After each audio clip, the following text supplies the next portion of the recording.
जैसा कि आप जानते हैं कि क्लास 9 के फाइनल एग्ज़ाम बहुत ही पास आ गए हैं, तो एग्ज़ाम का इतना ओवरलोड हो चुका है स्टूडेंट्स में कि वो अपना सिलेबस जल्दी ख़त्म नहीं कर पा रहे हैं। इसके लिए मैंने अपनी एक सीरीज़ स्टार्ट करी जिसमें मैं हर सब्जेक्ट के कुछ ना कुछ इंपॉर्टेंट चैप्टर्स के रैपिड रिवीजन सीरीज डालता रहता हूँ। दोस्तों, मैंने पहले इकोनॉमिक्स का chapter food security in India, जो कि एग्जाम पॉइंट ऑफ व्यू से बहुत इंपॉर्टेंट है, केवल 4 मिनट में पूरा उसका रिवीजन डालते हैं। केवल 4 मिनट। दोस्तों सोचिए, केवल 4 मिनट में आपको पूरा चैप्टर रिवाइज हो जाए। अगर आपने वो नहीं देखा है तो उसको देख लीजिएगा। दोस्तों, आज मैं आया हूँ इंग्लिश का रैपिड रिवीजन डालने, जिसमें मैं चैप्टर लिखने जा रहा हूँ a truly beautiful night which is all about the Albert Einstein.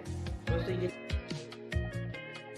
Chapter exam point of view से बहुत इंपॉर्टेंट है, इसलिए पहले मैं और कोई चैप्टर को ना कराकर इसी चैप्टर को करा हूँ। दोस्तों, इसको मैं थ्योरी वाइज आपको बिल्कुल पूरा एकदम क्लियर समझाऊंगा। दोस्तों, ये भी वीडियो ज़्यादा लॉन्ग नहीं होगी, मुश्किल से 15 to 20 मिनट्स की होगी।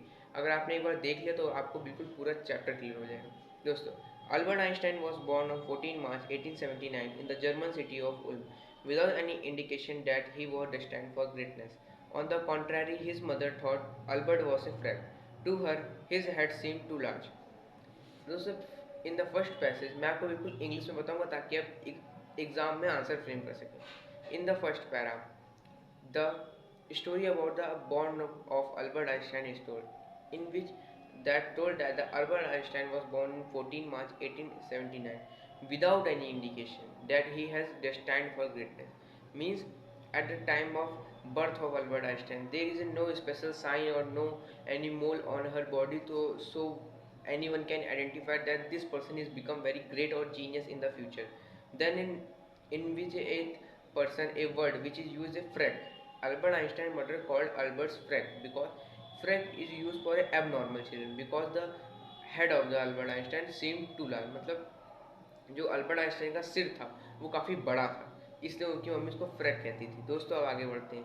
Eight the age of 2.5 Einstein still was not talking. When he finally did learn to speak, he uttered everything twice. Einstein did not know what to do with other children, and his playmate called him brother boring. So the youngster played him by himself much of the time. दोस्तों, अब इसमें कहा गया है, as in the childhood of the Albert Einstein, Albert Einstein was called by boring brother by his classmates because he is a abnormal type children. In his mind, a creative ideas always gone. He didn't play with her friends much of the time. At the age of 2.5, मतलब जब Albert Einstein 2.5 साल के हो गए थे, he still not learned to speak, and when he learned to speak he uttered everything twice. इसका मतलब ये कि जब वो 2.5 साल के हो गए तब तक वो उन्होंने बोलना नहीं सीखा। उसे उनके घर वाले घबरा गए कि ऐसा क्यों, लेकिन जब उन्होंने बोलना शुरू करा तो वो हर चीज़ 2 बार बोल लेते। जैसे बोलना बोलना शुरू करा, आपका आपका स्वागत है मेरे मेरे यूट्यूब चैनल पर, जैसे ऐसे करके। दोस्तों, फिर इसके बाद हम लोग बात करते हैं कि जैसे उनमें उनमें बता रहे थे कि उनके जो यंगस्टर्स थे वो मोस्टली अपना टाइम मैकेनिकल टॉयज़ को प्ले करने में बिताते थे। दोस्तों, आगे बढ़ते हैं।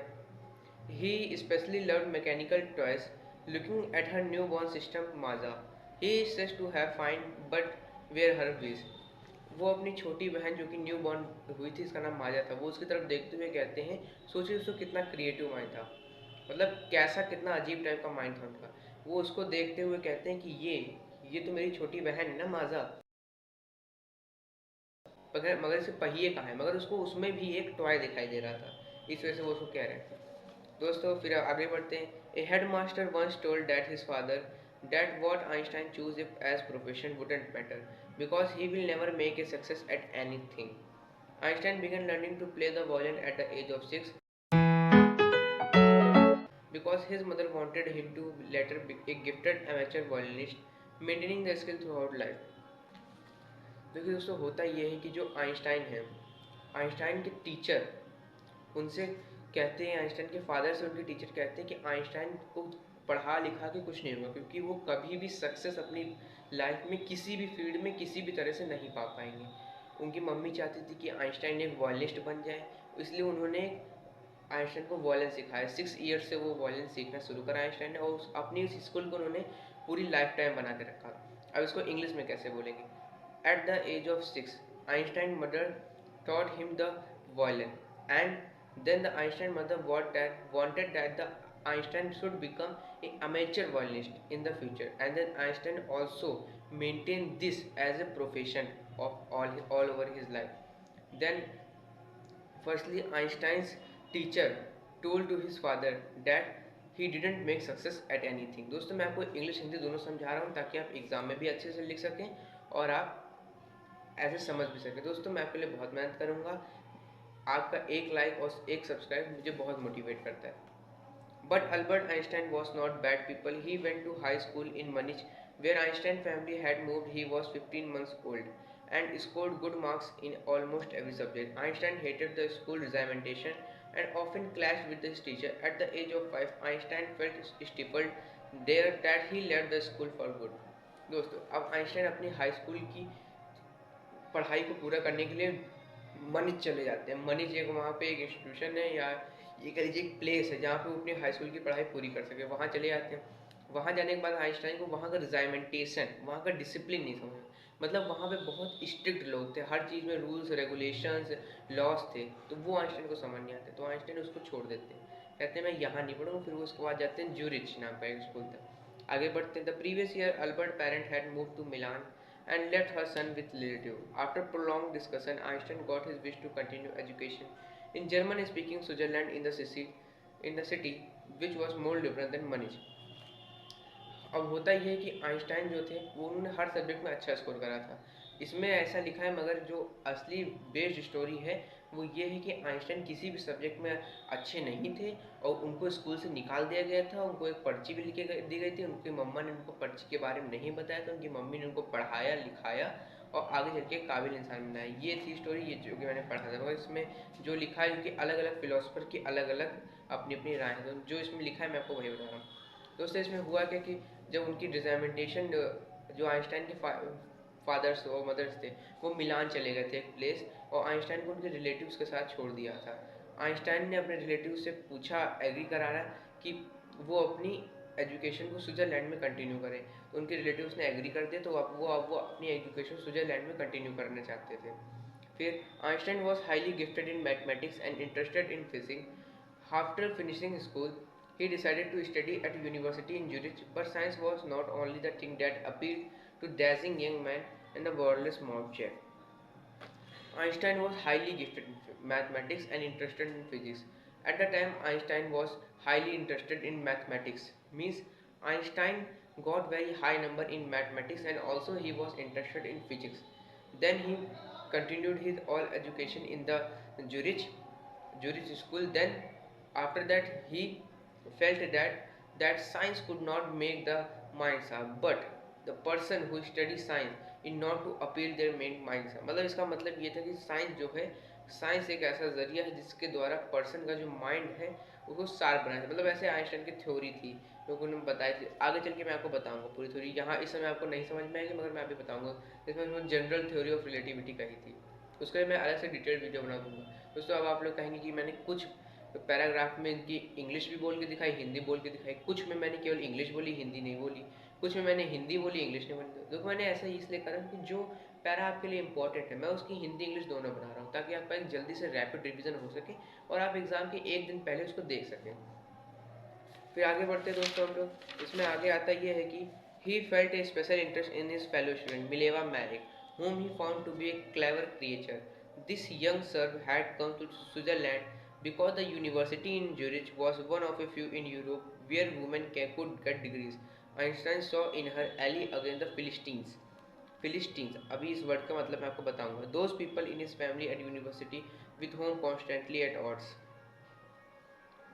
दोस्तों इसका सिंपल मीनिंग समझते हैं, इसको मैं आपको इंग्लिश हिंदी दोनों में बताऊंगा, पहले हिंदी में समझिए।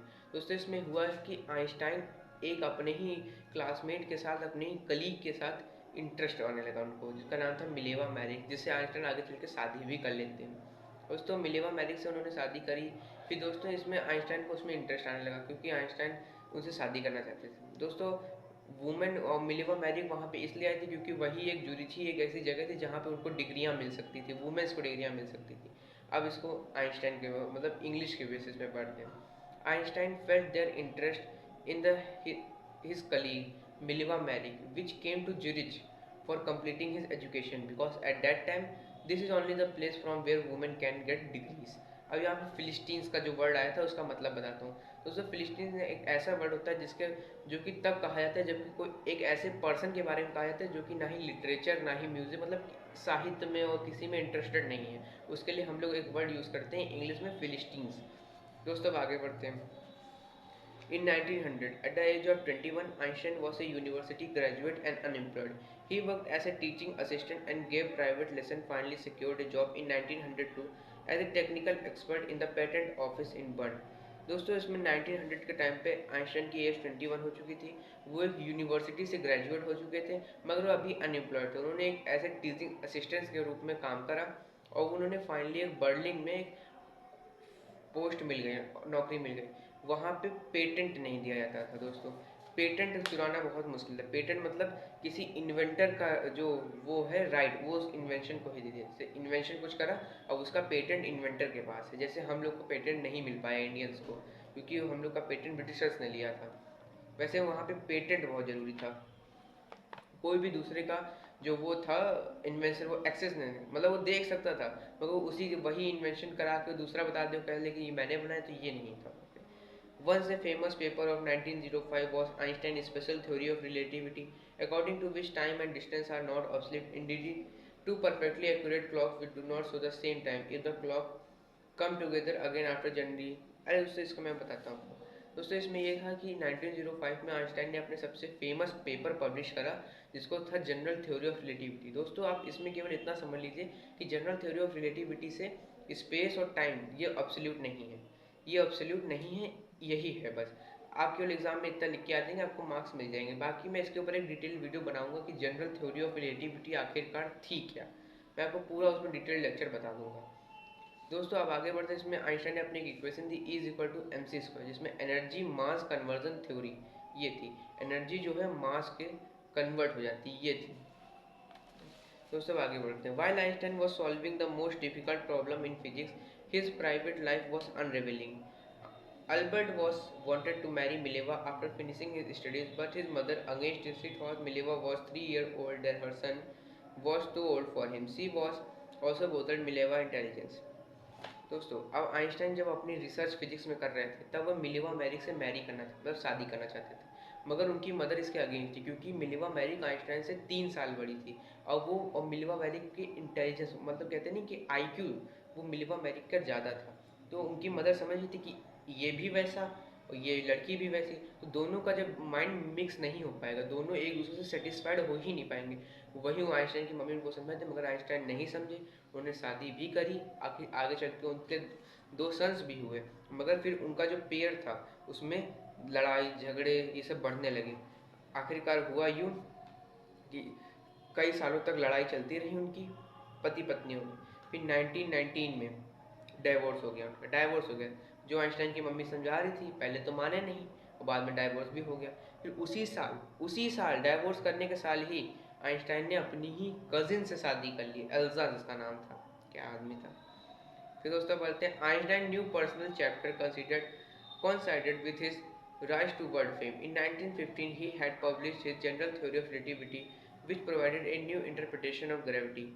दोस्तों इसमें यह था कि आइंस्टाइन ने अपनी एक नई जनरल थ्योरी ऑफ रिलेटिविटी दी। 1915 में उनका एक वर्ल्ड फेम काफ़ी ज़्यादा अच्छा बन गया था। उनको नोबेल प्राइज़ भी मिला 1921 में। मगर दोस्तों ये कन्फ्यूज़न आप मत दिमाग में रखिएगा, आइंस्टाइन को नोबेल प्राइज़ जो कि मिला था वो जनरल थ्योरी ऑफ रिलेटिविटी पे नहीं मिला था। उनको फोटो इलेक्ट्रिक सेल्स के डेवलपमेंट पे जो उन्होंने रिसर्च बनाई थी, थ्योरी दी थी फोटो इलेक्ट्रिक सेल्स की, उस पर उनको ये अवार्ड मिला था नोबेल प्राइज़। फिर इसके बाद कहते हैं when the Nazis came to Germany in 1933, Einstein emigrated to United States 5 years later. The discovery of nuclear fission in Berlin had American physicists in the uproar. Many of them had fled to fascism just as Einstein had, and now they were afraid Nazis could build the use of atomic bomb। आपको नहीं समझ में आया, मुझे भी नहीं समझ में, मगर मैं आपको इसी तरीके से समझाता हूँ। दोस्तों आपको जर्मनी पढ़ी, आपको कुछ याद आया? नाजीज, हिटलर याद आया? एसएसटी में पढ़ा था। दोस्तों आइंस्टाइन जर्मनी में पैदा हुए थे ये तो आप जानते हैं। 1933 में जैसा हम जानते हैं कि हिटलर का राइज हुआ था, तो यहाँ पे हिटलर आया था दोस्तों। तो हिटलर जो था वो अपनी पावर्स का गलत यूज़ कर रहा था। उसने बर्लिन पे अटैक करा, सेंटर बनाया न्यूक्लियर बॉम्ब बनाने का ताकि वो डिस्ट्रॉय कर सके। तो आइंस्टाइन यहाँ से चले आते हैं यूएसए की ओर, जाते हैं और उसमें हिटलर को एक लेटर भी लिखते हैं, क्योंकि दोस्तों उसके बारे में आपको और डिटेल बताता हूँ। At the urging of colleague, Einstein wrote a letter to American President Franklin D. Roosevelt on 2 August 1939, in which he warned a single bomb of this type exploded in a port might very well destroy the whole port together with the some surrounding territories. His word did not fail to have an effect. The American developed the atomic bomb in a secret project of its own and dropped in the Japanese cities of Hiroshima and Nagasaki in 1945. Einstein ने American के president जो कि थे Franklin D Roosevelt, उनको letter लिखा 2 अगस्त 1939 को कि अगर आप ऐसा बॉम्ब बनाएंगे तो ये बॉम्ब एक ऐसा सिंगल टाइप का बम अगर किसी भी सिटी या पोर्ट में एक्सप्लोड करें तो वो उस सिटी को तो जला के सब कुछ बर्बाद कर देगा, उसके आसपास की जितनी टेरिटरीज होंगी उनको भी ये बहुत बुरा इफेक्ट करेगा। मगर अमेरिकन ने उनकी बात नहीं मानी, उन्होंने बम बनाया, सीक्रेट प्रोजेक्ट में एक्सप्लोड करा जापान की हिरोशिमा और नागासाकी सिटी में 1945 में। दोस्तों इसके बाद हम लोग की स्टोरी आगे बढ़ती है बहुत, उसमें आता है कि Einstein was deeply shaken by the extent of the destruction. This time he wrote a public missive to the United States in which he proposed the formation of world government. Unlike the letter of Roosevelt, this had no impact. But in a decade, Einstein got more involved in politics. दोस्तों अब इसमें हुआ क्या कि ये जब destruction हुआ तो आइंस्टाइन को काफ़ी अंदर से बुरा लगा कि इतने सारे लोग, मासूम लोग मारे गए, तो उन्होंने एक पब्लिक मिसिव लिखा, नहीं पब्लिक लेटर लिखा, जिसमें उन्होंने वर्ल्ड गवर्नमेंट का फॉर्मेशन की बात करी। आइंस्टाइन उसमें भी उनका कोई इम्पैक्ट नहीं पड़ा, मतलब जो और लोग थे उन्होंने, यूएसए लोग थे, उन्होंने मानी नहीं इनकी बात। मगर फिर इसके बाद आइंस्टाइन पॉलिटिक्स में बहुत इन्वॉल्व हो गए, वो पीपल के वेलफेयर के लिए काम करने लगे, जैसे कि पब्लिक मिसिव लिखना, वर्ल्ड गवर्नमेंट की फॉर्मेशन की फिलोसफी देना, आइडिया देना, ये सब उनका काम था। अब हुआ ये कि when Einstein died in 1955 at the age of 76, he was celebrated as a visionary and a world citizen as much of scientific genius.